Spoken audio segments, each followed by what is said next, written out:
رمضان المبارک میں پیش آنے والے کچھ واقعات۔ 20 رمضان المبارک کو فتح مکہ ہوا اور نبی کریم صلی اللہ تعالی علیہ وسلم فاتح بن کر اپنے آبائی شہر میں داخل ہوئے۔ توریت، انجیل، زبور اور قرآن پاک رمضان شریف میں ہی نازل ہوئے۔ 17 رمضان المبارک کو غزوہ بدر میں مسلمان کفار کے مقابلے میں فتح یاب ہوئے۔ یہ اسلامی تاریخ کا فیصلہ کن لمحہ تھا جب 313 مسلمانوں پر مشتمل لشکر نے اپنے سے کہیں زیادہ تعداد اور بہتر مسلح کفار کے لشکر کو شکست فاش دی۔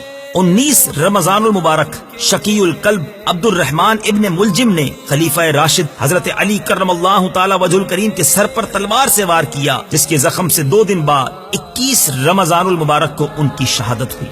27 رمضان المبارک 1366 سنہ ہجری بمطابق 14 اگست 1947 کو مملکت خداداد اسلامی جمہوریہ پاکستان کا قیام عمل میں آیا۔ رمضان المبارک کے مہینے میں عظیم اسلامی فاتح طارق بن زیاد نے قرطبہ اور غرناطہ کو فتح کیا اور ہسپانوی لشکروں کو شکست دی۔